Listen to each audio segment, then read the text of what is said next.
Matutino Su Mundo.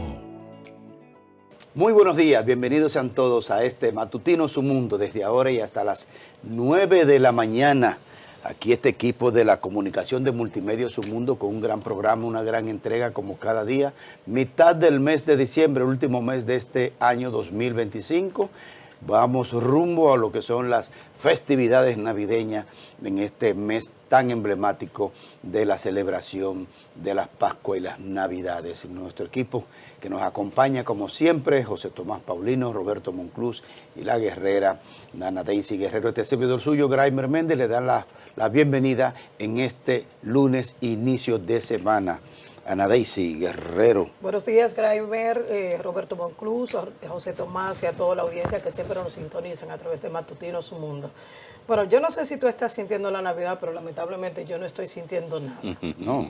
Hay un ambiente de consternación, hay un ambiente de tristeza. Ayer yo estuve casi llorando con todo lo que ha estado aconteciendo en la República Dominicana, de los temas que vamos a estar tratando aquí en Matutino Su Mundo, caso Senasa. Pero de verdad es que lamentablemente yo no estoy sintiendo, no estoy tampoco en ánimo de festividades, no estoy en ánimo de salir a disfrutar ni nada por el estilo, porque lo que ha estado pasando en República Dominicana de verdad ha invitado a cantidades de dominicanos a permanecer en sus hogares y a reflexionar sobre todo lo que ha estado aconteciendo con este impacto que ha causado el caso Senasa, donde se han afectado miles de dominicanos carentes de recursos económicos. La verdad es que ha sido una Navidad accidentada, el inicio por lo menos, y este caso de Senasa obviamente nos conduce inevitablemente a que esta sociedad tiene que reflexionar.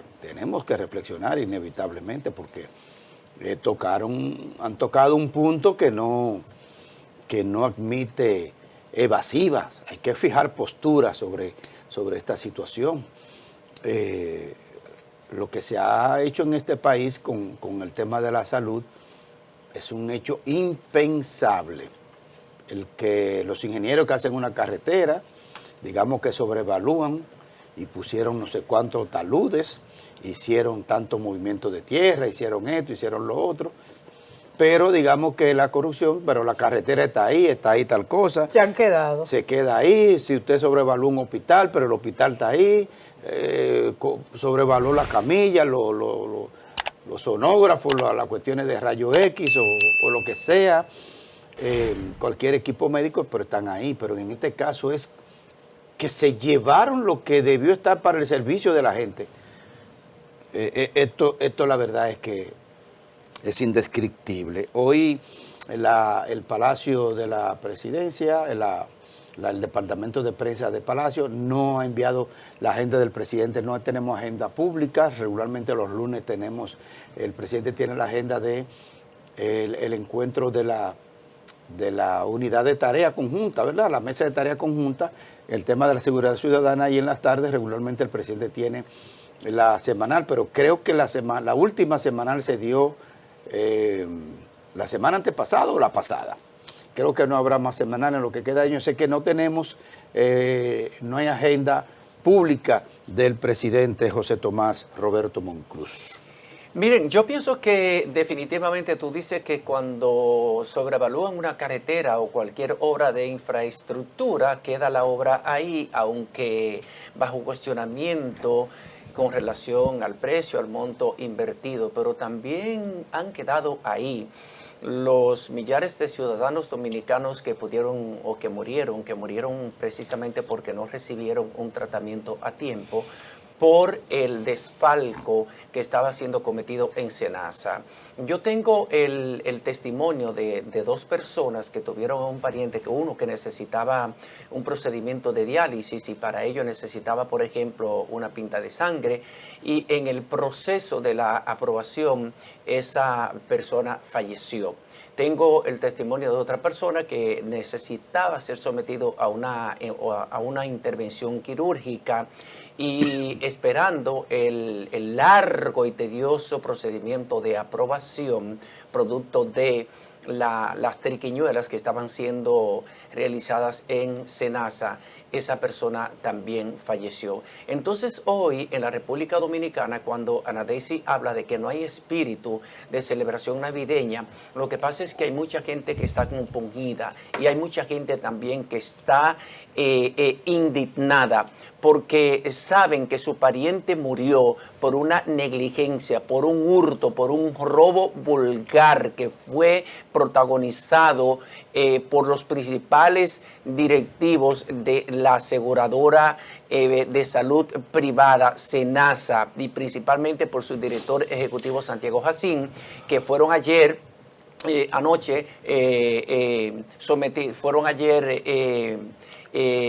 afectados con una medida de coerción consistente en 18 meses de prisión preventiva, 7 de ellos, como lo había pedido el Ministerio Público, y los demás tuvieron como medida de coerción prisión domiciliaria y algunos inclusive el pago de garantía económica, también impedimento de salida del país. Este caso ha estremecido los cimientos de la sociedad dominicana y debe servir como escarmiento para que los funcionarios públicos se miren en este espejo, porque Santiago Jacín se pasó muchos meses promoviendo spots en televisión, hablando de la moralidad, de que aquel que tuviera la intención de ir a la actividad política, a la función pública, pensando en enriquecerse, que se desmontara.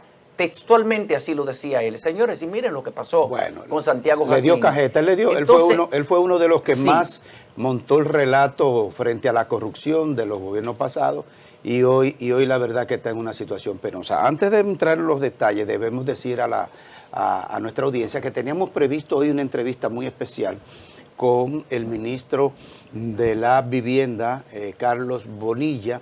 Teníamos una entrevista central donde íbamos a repasar lo que tiene que ver con las políticas públicas en esta materia, en tema de construcción de espacios y de viviendas, pero tuvo una situación de salud que lo obligó a recurrir al médico. Ya reprogramaremos esta entrevista que tenemos para hoy, que haremos más adelante cuando ya la salud pueda restablecerla formalmente. No es nada grave, pero sí tuvo que ir al médico. Entonces, esa es la razón por la que hoy no tendremos una entrevista especial que teníamos a todo lo largo de nuestro programa en el día de hoy, pero será movida. Así que pronta salud a nuestro querido y estimado Carlos Bonilla, ministro de la Vivienda, que sería nuestro invitado en el día de hoy. Antes de entrar en los detalles, que tenemos, por supuesto, vamos a hacer algunos contactos desde el punto de vista jurídico y social para el análisis y el abordaje de esta situación de tan terrible caso social como es el caso de corrupción administrativa según los postulados por el Ministerio Público, que vamos a detallar más adelante. Vámonos mientras tanto con la portada. Así es, usted accede a www.sumundodigital.com para entrar al diario digital editado por Multimedios Submundo. Tenemos la portada en la pantalla de su televisor y en las globales podemos leer: Chile elige presidente con la ultraderecha como favorita por primera vez desde la dictadura. En otro orden, disgusto colectivo, dominicanos se lanzan a la calle a exigir justicia por el caso SENASA. Wilson Camacho califica como histórica decisión tribunal sobre el caso SENASA. No puede haber acuerdos. El PLD insiste que el caso SENASA debe ir hasta las últimas consecuencias. Juez impone 18 meses de prisión a Santiago Jacín y compartes por otros recién domiciliarios. Tenemos que Abinader inaugura carretera El Cercado Hondovalle, transformará economía de San Juan. Procompetencia investiga a 16 empresas por prácticas anticompetitivas en el 2025.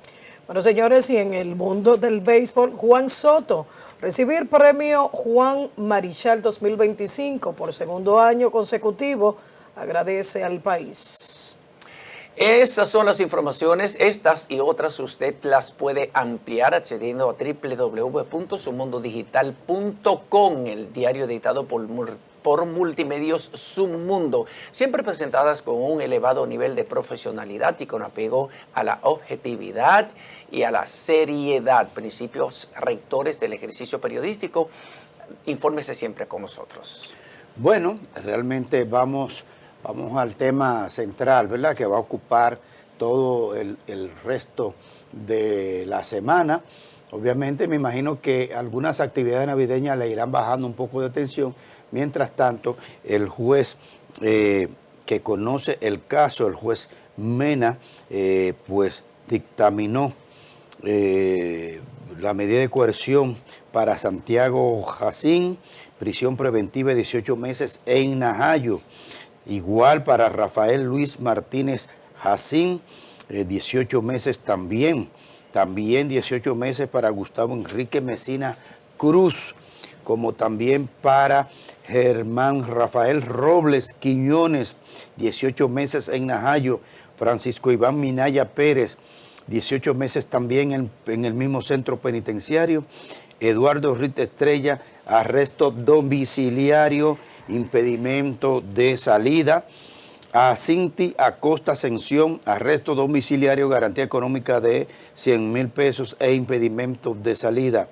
Ramón Alan Spickler Mateo, prisión preventiva 18 meses en Najayo. Ada Ledesma Hubiera, prisión preventiva 18 meses en Najayo. Heidi Mariela Pineda Perdomo, arresto domiciliario, garantía económica de 100,000 pesos e impedimento de salida. Como vemos, dentro de las diferentes peticiones del Ministerio Público, el juez Mena, pues los complació a todos. Rigoberto Mena los complació a todos, inclusive en el formato y modelo. De los que van a prisión. Perdón, es Rigoberto Sena. Sí, es Sena, el juez. Sena. El juez de la Oficina de Atención Permanente del Distrito. Sí, el señor Sena. Por cierto, un juez joven, por lo que vemos. Muy joven. Sí, muy joven. Parece que es un muchacho aplicado y de esos muchachos que se dedican a sus estudios y a cumplir. Le ha tocado una importante responsabilidad en este tema. Entonces, son 3 que van a, déjame ver, 1, 2, arresto domiciliario, son 3. Eduardo Rita Estrella, Cintia Costa Ascensión y Heidi Mariela Pineda Perdomo. Esos 3 van a prisión domiciliaria por lo mismo que hemos estado conversando durante todo este proceso y el que han colaborado con el Ministerio Público en lo que se evidencia que será el criterio de oportunidad o delación premiada. Y el juez lo complació en cada una de las peticiones, que ahí decía el abogado Valerio, con quien nos gustaría hacer contacto. Eduardo Valerio reclamaba en el día de ayer en los pasillos del Palacio de Justicia de Ciudad Nueva, de que extrañamente había peticiones en uno de estos, o en algunos de estos, personas que fueron declaradas en arresto domiciliario, como que habían pedido lo mismo que le habían pedido los demás, prisión preventiva de 1 año y medio, y que luego lo variaron. Obviamente que la colaboración en este caso va a ser elemento clave y dice que una frase muy, muy bien ponderada: está prohibido joderse, parece ser, incluso. Así es. Leonel Fernández dijo en un círculo muy íntimo, y la información me llegó, en el periodo 2004 al 2012, todavía no había cogido forma la movilidad o el movimiento social por el 4%, que hemos explicado aquí, que es una extrapolación, una exportación desde Hong Kong, con un movimiento de Víctor Kong, un joven que luego se convirtió en diputado por Hong Kong. Ustedes saben, eso es en China, eso es un estado, una ciudad china, que hasta hace poco tenía mucha influencia Inglaterra en Hong Kong. Entonces, el 4% no es más que la réplica de escolarismo. Y aquí se llamó la Revolución Amarilla. Leonel le dijo a un círculo de colaboradores, de íntimos, de dirigentes del PLD, de funcionarios, hay que evitar cualquier movilidad social, cualquier protesta, comienza pequeñita, una sombrillita amarilla, un polochecito, y cuando eso va creciendo, va enardeciendo. Por eso hay que manejarse con ciertos pruritos, con cierto decoro cuando usted va a la administración pública, porque de la nada, aparentemente de la nada, explota toda una ira social, que es lo que se está sintiendo. Me decía, pues, mi esposa esta mañana, que mi segundo hijo, que estudió negocios internacionales en la República Dominicana y está en fase de hacer su especialidad, que le decía, mami, pero de Senasa, un muchacho que no le importa para nada la política. Él no sabe ni de lo que habla su papá, para que ustedes entiendan. Esa es su generación. Joao, Roberto, papi, mami, pero lo que pasó en Senasa es grave. Cuando esa generación que no le importa la actividad política, lo que está haciendo el gobierno, que están enfocados, trabaja en un banco privado, que está enfocado en su desempeño como bancario, como financista, entonces la cosa es preocupante. Fue alguien de una plataforma que dijo, vamos para el Palacio a las 6 de la tarde. Y luego aparece otro y dice, yo voy a dar $100 a todo el que aparezca allá. Y así se fue formando una masa social que está iracunda por la situación. Le voy a hacer un recuento rápido de cómo yo observo la sociedad dominicana. Hasta Trujillo aparecían hechos de corrupción, pero eran en el régimen y lo dominaba Trujillo. Cuando lo ajustician, lo asesinan, entonces damos paso a una transición democrática abortada. El primer proceso eleccionario libérrimo donde todos los dominicanos salimos y escogimos al profesor Juan Bosch para desterrar la dictadura. Bueno, pues perfecto. Hubo casos de corrupción en esa transición hasta el 1966. Luego se instaló el doctor Joaquín Balaguer y se dice que había corrupción por pipa, que él no supo explicar bien. Él dijo, en mi gobierno yo generé 300 millonarios, pero... Se generaron. O sea, a lo mejor fue el bienestar o la corrupción. Eso No. Fue en el contexto de corrupción. Claro. Sí, pero por si usted no lo sabe, ¿no? Después le sumó otra frase, para estar más claro. No, sí, entonces, perfecto. Pero cuando llega el PRD, viene un partido político liderado por un fundador del PRD, un partido de Esperanza Nacional, el PLD, y entonces emite... Yo no sé si Graimer, que ha estado más cerca de los PLDistas que yo creo que fueron 1000 ejemplares para la época. El árbol de la... El primer álbum de la corrupción fue un impacto social que todavía yo vi recientemente un facsímile, una copia digital, y no se me olvidan las figuras. Pedro Reynoso, un ministro de Educación, Vicente Sánchez Bárez. Porrelo Reynoso. Sí. Pedro Porrelo Reynoso. Comenzaron a mencionar viejos dirigentes que eran en su momento jóvenes brillantes de la política dominicana, de la transición democrática. Luego hubo una segunda edición de ese álbum de la corrupción, no tuvo el impacto mediático y social.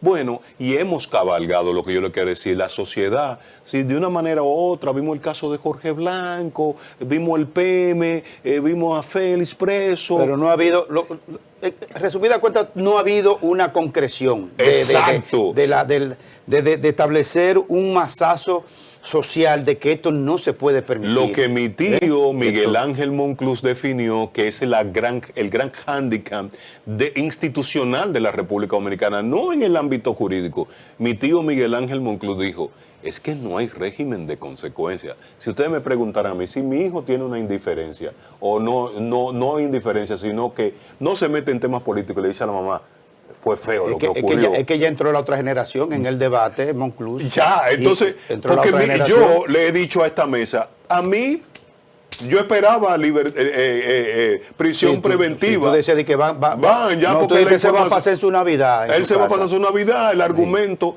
Ahora bien, circuló un corte que no es de con Jenny con el tapabocas. Eso es de otra época. Es del Sí, caso, es de otra pero- época. Es de otra época, pero la narrativa Es impactante. una analogía de que Claro. ella podía pedir lo mismo contra esto porque lo Ya. pidió contra los Claro. otros. Vamos a escuchar a Ramón, A mi Miguel amigo Valerio. Ramón, que esté en buena salud, mi amigo Ramón Valerio. El Miguel Valerio. Yo tengo unas el palabras abogado, después sí. para él. Vamos a escucharla. Hoy se decidió lo que tenía que decidir un juez y como todas las decisiones nosotros la acatamos, la respetamos y evidentemente ejerceremos recursos lugar. Eso es lo primero que es. Pero la calle entró por la ventana del Palacio de Justicia y la justicia salió por la ventana. La presión social no la aguanta nadie. A partir de ahora no hay ninguna garantía más en este país. Lo dije, lo reitero porque quiero ser coherente con lo que dije antes de entrar. También demostré que pude venir a escuchar mi fallo y evidentemente nunca había tenido que venir con seguridad a este Palacio de Justicia. Por lo cual parece que no hay garantía del ejercicio del derecho de defensa en este país. ¿Por qué usted cambia el discurso hoy? ¿Por qué Quiero- usted cambia el discurso hoy, Valerio? No contesto. Vamos a ver. Valerio, ¿por qué usted dice Una eso? pregunta a la vez. Sus Una argumentos, pregunta a la vez. sus argumentos para tener esta ponderación. Entonces, bueno, es muy sencillo. ¿Quién aguanta esa presión? Ahora, 18 meses de prisión para un hombre que el juez se convirtió en perito y dijo que la enfermedad no era nada. Entonces, ahora yo tengo la siguiente opinión. Primero, queda en manos del Ministerio Público como garante del sistema de prisión la salud del señor Jacinto. Hoy se ha dictado una sentencia que condena a una persona prácticamente a la paraplegia o a la cuadriplegia. A partir de ahí es responsabilidad del Ministerio Público y del Presidente de la República, el Poder Ejecutivo, de cuidar la salud del señor Jacinto. Ellos, evidentemente, se depositaron una cosa que dice, unos documentos dicen claro de que él tenía esa enfermedad. Y el juez lo comprobó. Entonces, a partir de ahora, nosotros vamos a realizar una junta médica y tanto el Ejecutivo como el Ministerio Público tendrán que cuidar y garantizar la salud del señor Jacinto en la cárcel. ¿Cómo lo tomó él? ¿Cómo lo tomó? ¿Es cierto que se puso mal?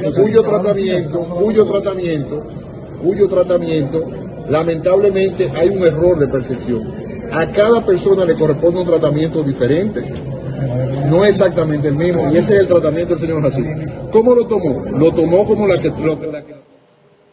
Bueno, ahí está el togado Miguel Valerio, abogado del doctor Santiago Jacín. Él plantea algo que obviamente está tratando de razonar, digamos, frente al sistema de justicia, de que esa presión social no debe ser el motivo para tomar decisión. Es una argumentación jurídica desde su punto de vista válida, digamos. Lo que sí él plantea algo también, para pasar con nuestra compañera Ana Daisy, es que bajo una condición de una masa, la masa está estudiada en términos sociológicos, de cómo actúa la masa cuando hay momentos y son indescifrables muchas veces. Cuando no hay una cabeza, la masa toma ritmo que puede salirse de control por un efecto de reproducción de efervescencia colectiva y de enojo colectivo, obviamente. Entonces, él tenía razón en el sentido de que está bien, pero la gente se puede salir de control y ven en Miguel Valerio un culpable que no es. Él es un profesional que está contratado por el derecho esencial y fundamental de que todo el mundo tiene derecho a una defensa, hasta el más malvado. Entonces, la sociedad, la gente que no tiene mucha formación, no lo ve inclusive a él como un irresponsable. La gente lo ve así. ¿Cómo va a ser que va a defender a eso? No. Él tiene que, como fue preparado, fue estudiado para defender a quien lo busque frente a un hecho de persecución judicial, cual que sea. Puede ser penal, que es el caso, o puede ser administrativa, si es civil.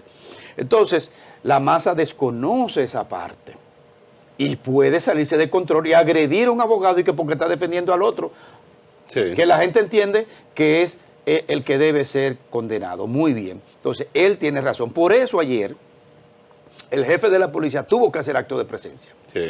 Por eso mismo fue, para mantener un control frente a la tropa, Había un movimiento tomó una fuerte. decisión de que de ahí no se salga de control. Sí, había de ahí algo. se sale de control algo y daña todo.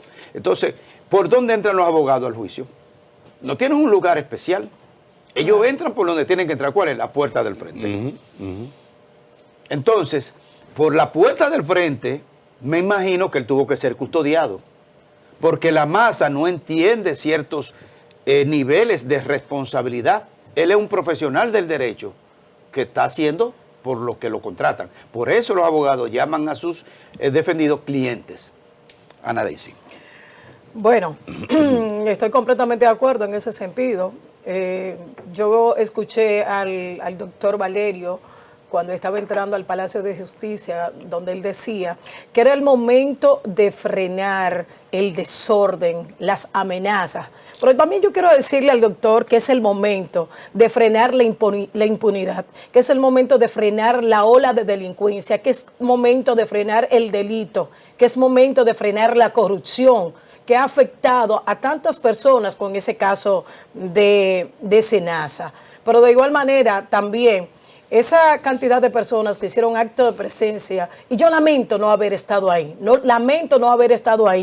de verdad, porque fue indignante lo que ha ocurrido con el caso Senasa. Cantidades de personas quienes dieron testimonios de lo que había ocurrido con pacientes, con sus familiares, quienes no recibieron la asistencia en el momento determinado. Señor, ustedes saben lo que en El Salvador Begotier asistieron a 7,000 pacientes, de los cuales 1,104 personas fueron para cirugía estética, pagado por Senasa, cubierto por Senasa, y muchos pasando por situaciones complicadas. Ustedes vieron cómo la sociedad se empoderó, cómo la gente salió a las calles en demanda de que exista un régimen de consecuencia. ¿Saben por qué lo hicieron? Porque no hay credibilidad, porque no se cree en la justicia, porque no se cree en el Ministerio Público, porque la gente está harta de que existe impunidad en República Dominicana. Por eso ustedes vieron cantidades de personas, gente que no tiene que ver con nada político,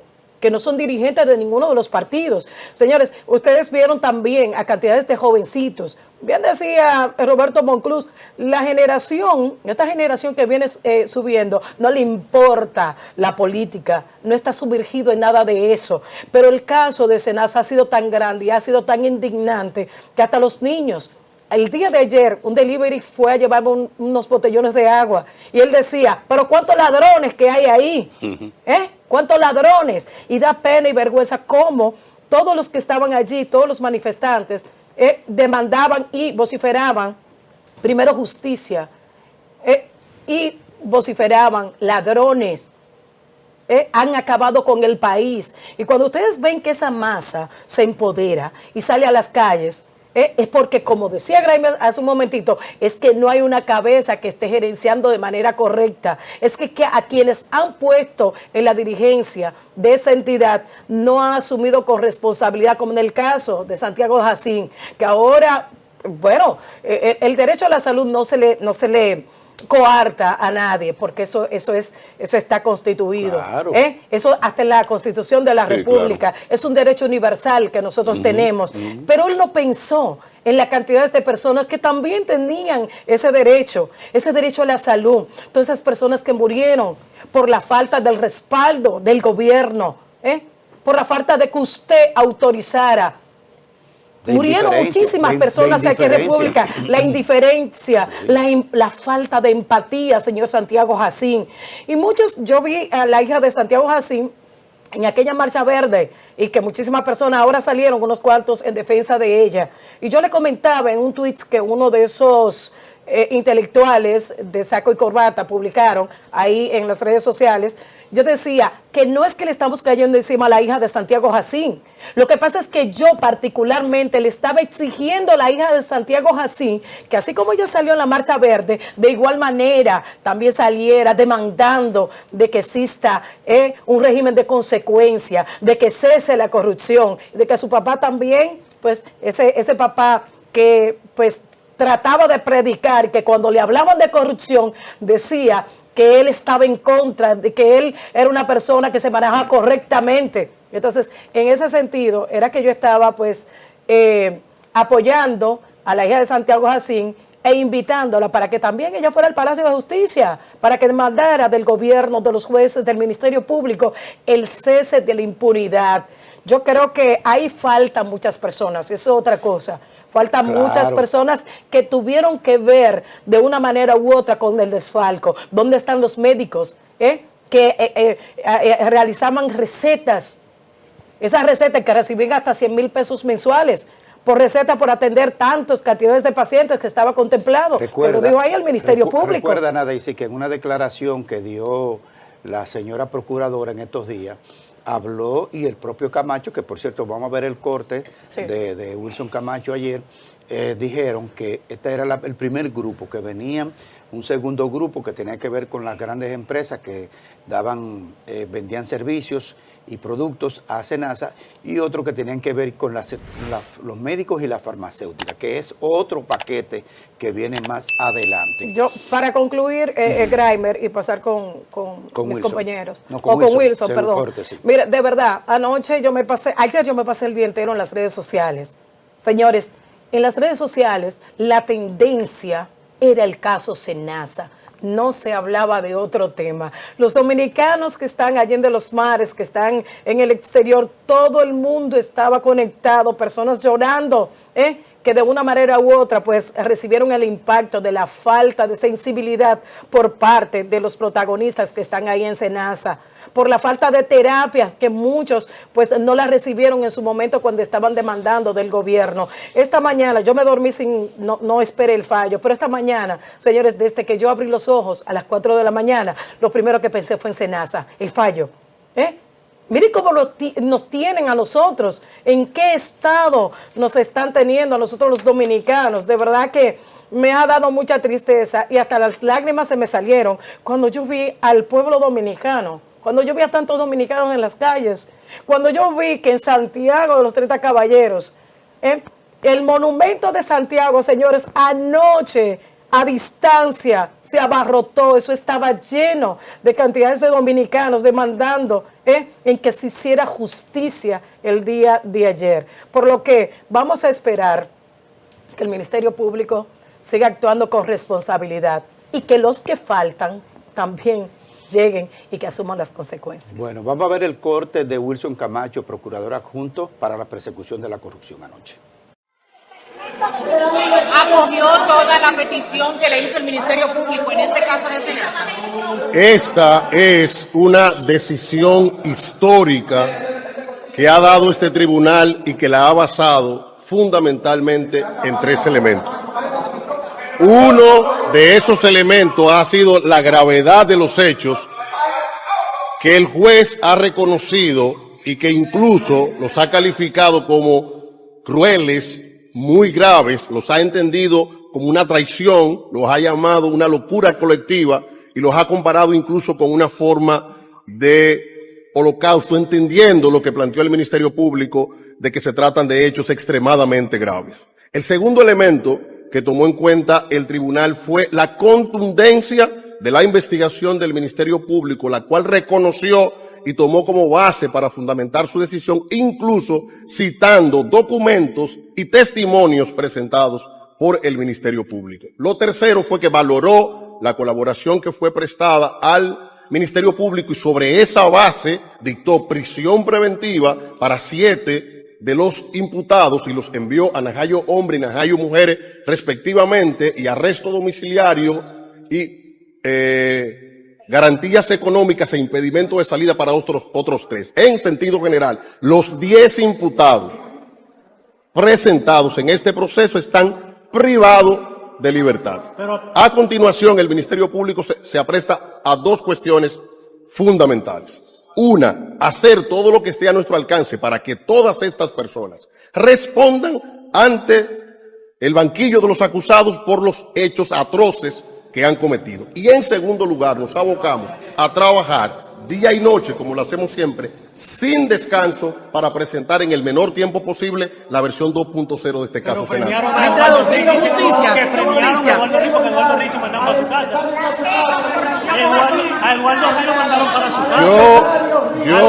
por ese acuerdo que ustedes, o sea, y fue parte de los empresarios, qué sé yo, gran parte sin mucho pendiente del dinero. Repito, todos los imputados están privados de libertad, todos, y el Ministerio Público hará todo lo que está a su alcance para que todo el mundo pague, o sea, reciba una condena por los hechos.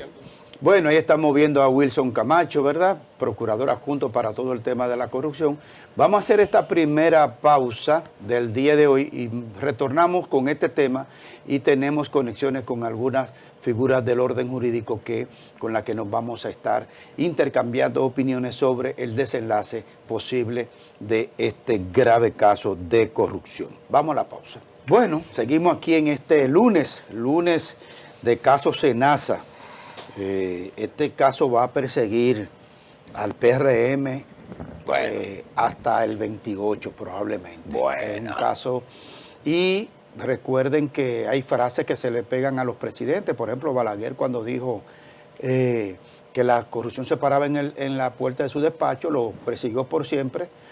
O por ejemplo, al que presidente Kennedy, cuando dijo: no espere que el país pueda hacer por ti, sino que tú puedes hacer por tu país, por tu nación. Lo propio a Leonel Fernández se le pegó aquella frase de o pago o pego.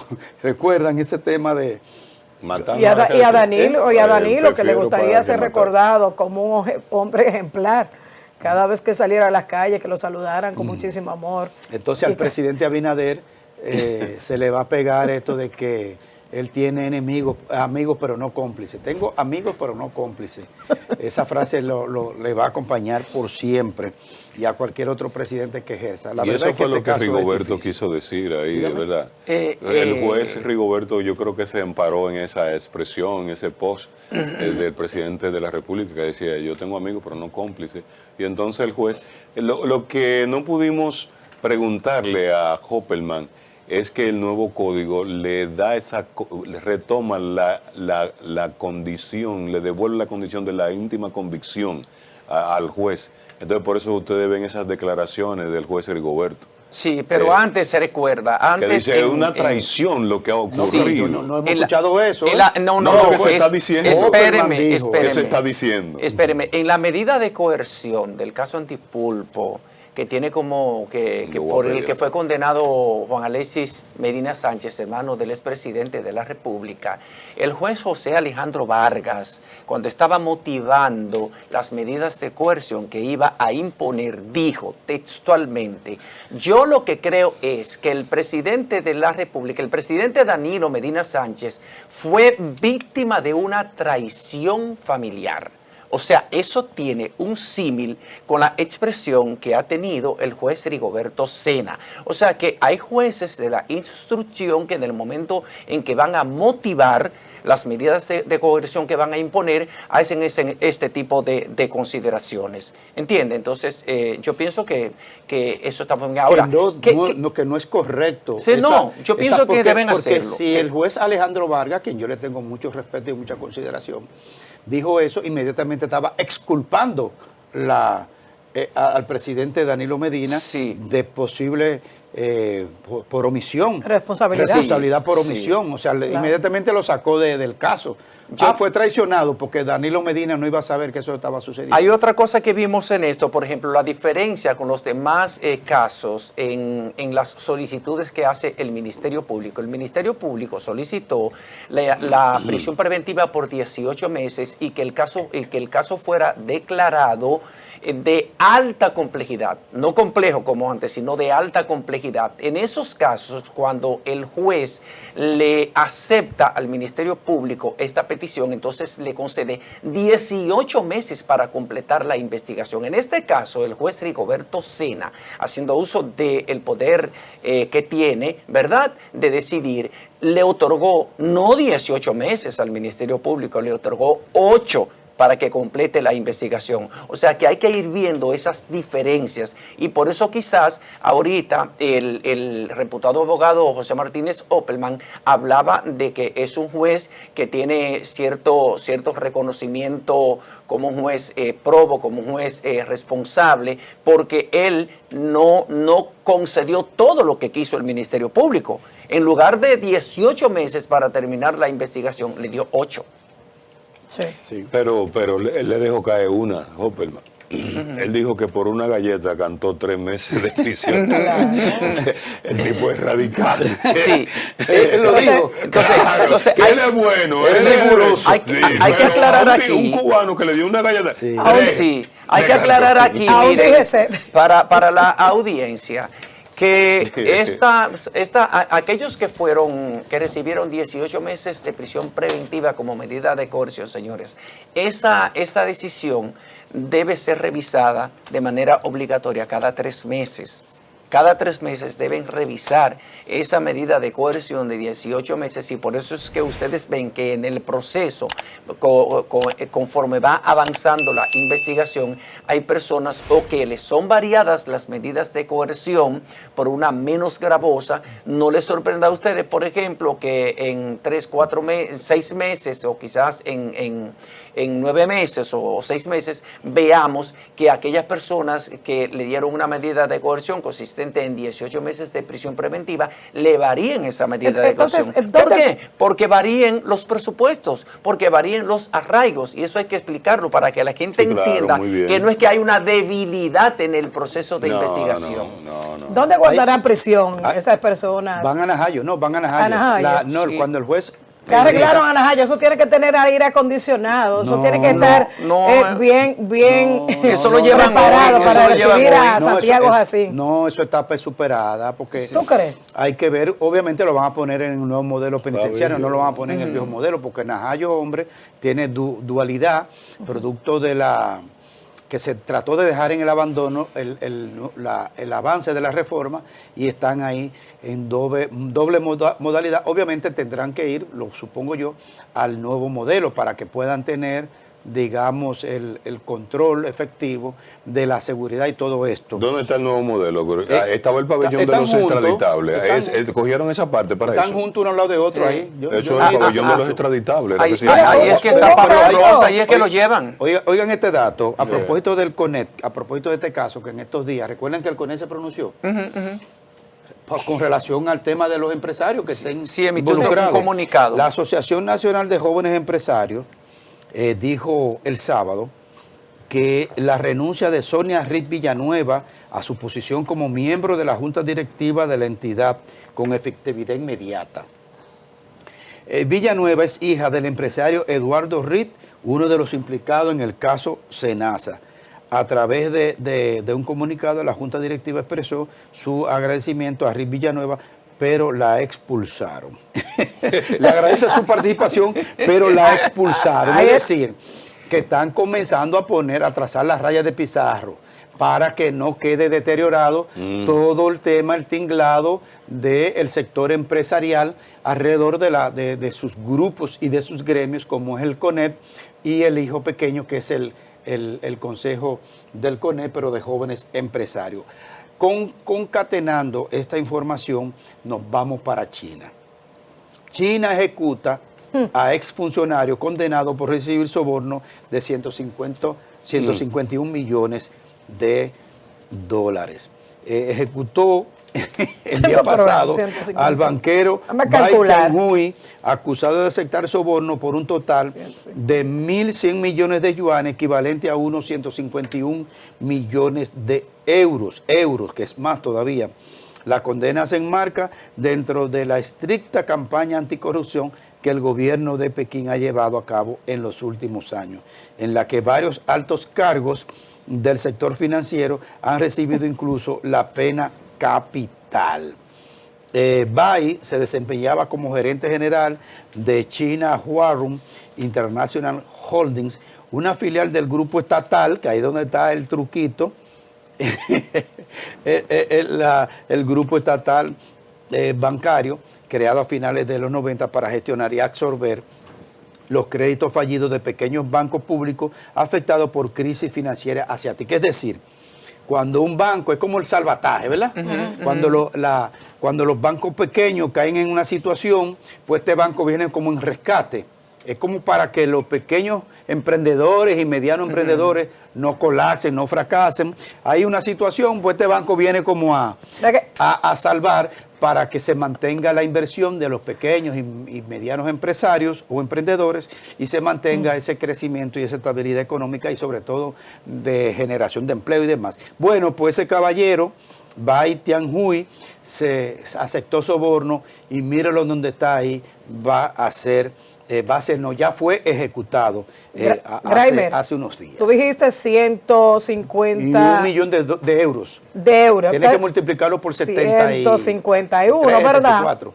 Por 74. Por 74, sí. Estamos hablando de 11 millones, ¿verdad? No, 11.174. Por eso es menos que lo de Senasa. Sí.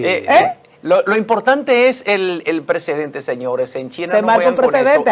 Aquí fueron más de 15.000. Inclusive en China, la familia del procesado, del condenado, tiene que comprar la bala. Porque el Estado no puede darse el lujo de gastar dinero para comprar una bala para ejecutar a una persona que le ha hecho un daño tan grande al Estado, ¿verdad? A través de este robo. Aquí en la República Dominicana, obviamente, todo esta situación Esto es un hecho de lesa patria. Sí, lo de Senasa sí, es un crimen de lesa humanidad en el caso de la República Dominicana, porque estamos hablando, por ejemplo, de que con ese sistema mafioso que fue instaurado en Senasa, los más afectados fueron los 2.4 millones de dominicanos que fueron afiliados al sistema de la seguridad social a través de Senasa en el régimen subsidiado. Es la gente que está en situación de vulnerabilidad, que no trabaja, que no tiene dinero para pagar un seguro privado y que tampoco tiene la posibilidad de ir a un centro privado de salud, que solamente pueden ir a los hospitales públicos. Y esta gente que manejó toda esa red fraudulenta se encargó de afectar a esa gente cuando iban a solicitar, por ejemplo, medicamentos. Le decían, no, mire, usted agotó la cantidad que le corresponde, sin nunca, por ejemplo, haber utilizado eso. Jenny Berenice. Y lo que es peor, hasta los muertos. Hubo diálisis. Diálisis que se le dieron a gente fallecida. Yo quiero saber cómo es que van a explicar eso. Y otros procedimientos. A propósito de ese tema de China, aquí hay uno que es una declaración ríspida, vamos a decirlo así. Es una declaración ríspida, macondiana, pero lo dijo. Y es una autoridad electa, como es Santiago Riverón, que te parece que tiene alguna ascendencia china para esto de que hay que fusilar al que roba. Sí. Vamos a ver qué fue lo que dijo Santiago Riverón desde la hermana República Fronteriza de Dajabón, este jefe de comarca, porque yo lo aprecio mucho a Riverón. Tiene mi respeto, Santiago Riverón. Tiene cuestiones, ¿verdad? Pero la verdad es que parece de la época de la montonera. Un vaquero. Ahora Santiago se la juega. Una especie de la época de la montonera con las declaraciones que dio, pero es parte del criterio de lo que se circunscribe en el hartazgo colectivo. La gente está ofendida. Yo le decía a Monclús en estos días, y nos quedamos con ese debate pendiente, y cuando él lo estime nos vamos a desafiar en ese terreno, cuando él quiera. Vamos a ver. Sí. Vamos a escuchar, adelante. Yo decía que en estos días, nos vamos a batir en este duelo. Dale. En estos días yo decía... Te escuchamos. Que este tema podía traer una desilusión generalizada y colectiva respecto de la partidocracia y del sistema de partido, que podía llevar una pendiente a que la gente deje de creer entonces en los sistemas democráticos y en el sistema de partido y comience a buscar, a hurgar y a mirar para los lados, a ver dónde está quien pueda venir a ayudar este caso y comenzar un desbarranco como pasó en algunos países de la región, que terminaron escogiendo a quien sea. Y a propósito de a quien sea, para que Monclús pueda argumentar, vamos a escuchar a Rivero. Señores, escucho ahora y me sorprendo bastante que el señor Jacín, quien era el director de Senasa y que está siendo acusado por el gran fraude que se ha cometido en esta institución, pues resulta ahora que el hombre está enfermo y que hay que atenderlo fuera del país. Y es lamentable que se esté hablando de esto ya porque escucho comunicadores que están defendiendo esto, porque si lo dejan se puede morir, se puede enfermar, se puede morir. Pues mire, yo le digo que es mejor que lo dejen aquí que se muera. Porque realmente yo soy de los que defiendo la pena de muerte para este tipo de cosas. Y la mejor forma de aplicarle la pena de muerte por lo que ha hecho este señor y otro es no permitiéndole ir al médico. No, si yo fuera al Ministerio Público, no le permito ni que lo atiendan los médicos. Como no hay pena de muerte, la única solución sería no permitirle viajar, no permitirle ir al médico y que se muera. Y más, yo me voy más lejos. Déjenle una soguita en el lado o póngale un revólver con una bala para que se quite del medio. Repito, en estos casos soy extremista. Recomiendo la pena de muerte. Porque realmente ha sido algo, óyeme, algo aberrante lo que ha cometido este grupo. Y una cosa que le voy a decir, hay un grupo de médicos que también deben caer. Hay un grupo de médicos que deben de caer en este proceso. Porque esos médicos que hacían esas recetas falsas, que hacían esos reportes falsos, deben caer también. No es posible que solamente son 10 personas, creo que hay implicadas hasta el momento. Más de 100 médicos que hacían reportes tienen que caer y se tienen que conocer los nombres también.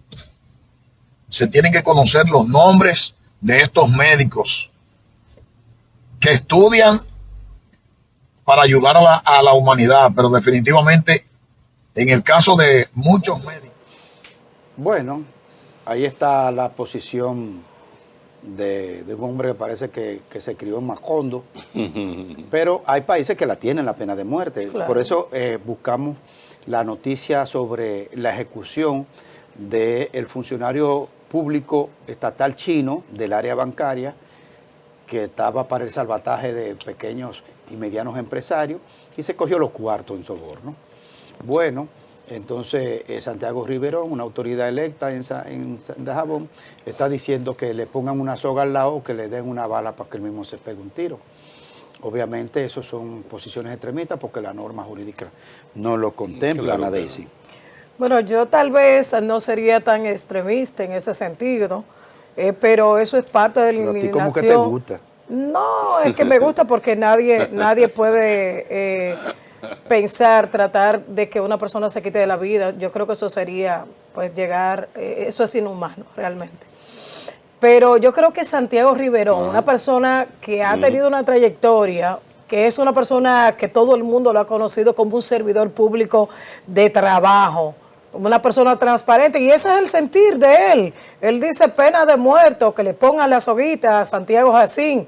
Pero yo, en ese sentido, lo que solicito sería, bueno, que lo lleven a la cárcel de La Victoria y que sea recibido, que reciba el mismo tratamiento que recibieron muchas de las personas que fueron a los centros hospitalarios a recibir asistencia médica y que a muchos de ellos se les negó la salud, a muchos de ellos se les negó recibir el tratamiento, a muchos de ellos se les negó recibir una diálisis. Entonces, que reciba un tratamiento especial, aunque no es un tema de venganza, no es un tema de venganza, es para que él conozca el sistema de salud de República Dominicana, para que él reciba ese tratamiento tan especial que recibieron muchos de los que estuvieron allí. Lo que sucede es, Ana, dice que un Estado de Derecho, el incivilizado, que son estos ladrones, ¿verdad?, según la acusación, no puede ser, tú no te puedes igualar al que cometió barbarie o incivilización. No, jamás. Tú tienes que, en base al poder del derecho y la justicia, aplicarle la norma que nos hemos puesto. Pero por eso Sí, yo no hablo de pena de muerte. Sí, sí. Por eso yo no hablo de pena de muerte. No, pero si tú dices que lo manden a La Victoria para que reciban una dosis de... No, para que guarde prisión allí, eso 8 meses, ¿verdad? Que tiene de medida de coerción. Que lo guardia como aquel que se robó el conejo, que le cantaron 3 meses de medida de coerción y que devolvió, dicho sea de paso, devolvió hasta el conejo. Entonces, él está en La Victoria, como aquel joven también. ¿Fue en La Victoria que lo mandaron? Para La Victoria. Entonces, por eso muchos de los que estaban militando, que estaban ahí, todos sus ciudadanos estaban demandando que también, así como lo hicieron con el joven del conejo, que inmediatamente se conoció la medida de coerción, se le conociera a Santiago Jacín. Sí, pero que no podemos justificar un extremismo cometido contra un ciudadano para pedir que hagan lo mismo, por ejemplo. Sí, con él es un extremismo, pero con Santiago, ¿qué sería? No, tenemos que combatir eso, correcto. Tenemos que combatir esos extremismos, porque, por ejemplo, el Estado no puede caer en cometer el mismo error que cometieron aquellos que complotaron, que se asociaron, que hicieron una asociación de malhechores para defraudar al Estado y para negarle la salud a los más necesitados. El Estado no está para eso.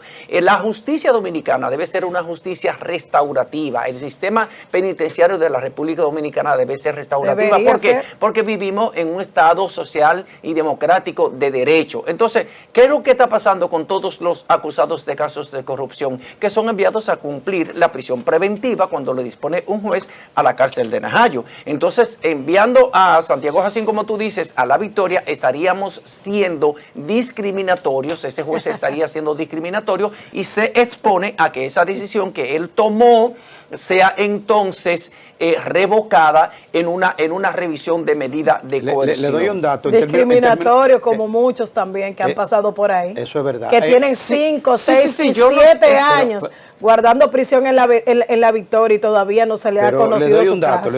Y han cumplido la medida de coerción. En términos de La Victoria, una sentencia de la Suprema Corte de Justicia reciente en estos días dictaminó que ya no se pueden enviar, que está oficialmente cerrada, clausurada la cárcel de La Victoria, está oficialmente, judicialmente cerrada, es decir, ningún juez puede dictaminar enviar a La Victoria a ningún procesado. ¿No lo pueden mandar el 15 de Asua? Ese sí está funcionando. Ese sí. ¿Qué tenemos, José? Bien, lo dijo el oráculo. Está pendiente el debate. Sí, eso va. Ya organicé siglo XVIII, siglo XIX, XIX, XX, que ningún proceso judicial contra corrupción, oigan bien, que no sea en la dictadura de Trujillo, ha prosperado en República Dominicana. No hay un solo preso. Esa es mi tesis. ¿Por qué el caso Senasa va a sentar un precedente en la República Dominicana? Es la pregunta, ¿por qué? Ustedes están haciendo los suecos de que va a ser ejemplarizador el proceso de Senasa. Pero un hombre de poca fe. Así es una canción de Bobby Capó. Por la debilidad del sistema. Pero Juan Alexis Medina Sánchez está condenado. La debilidad del sistema no va a permitir eso. Ustedes van a dar la razón. Como me la tienen que dar hoy. Todos esos la años, ultraderecha. Déjame decirte algo, compañero. Todos esos años que tú pasaste por la iglesia, no te ha servido de nada, hombre de poca fe. No diga eso. Vamos para Chile. Vamos a Chile. Lo dije aquí el mes pasado que se llevó a cabo la primera vuelta, ¿no? En Chile, que la ultraderecha y la derecha y la ultraderecha se estaban recomponiendo. Claro, el tío San está metiendo sus manos hasta donde se pueda. En este caso no fue tan determinante en Chile, pero lo decíamos el mes pasado que José Antonio Kast en el balotaje, en la segunda vuelta, él es un ultracatólico, un ultraderechista, iba a derrotar a la candidata que había propuesto que tenía vinculancia con la izquierda chilena, que hasta en la víspera, este domingo, se había mantenido gobernando, fluctuando, el gobierno central de Chile. Me llama la atención que José Antonio Kast ganó, oigan bien, en bastiones, y eso sí es para un análisis más profundo, en bastiones como la tierra donde nació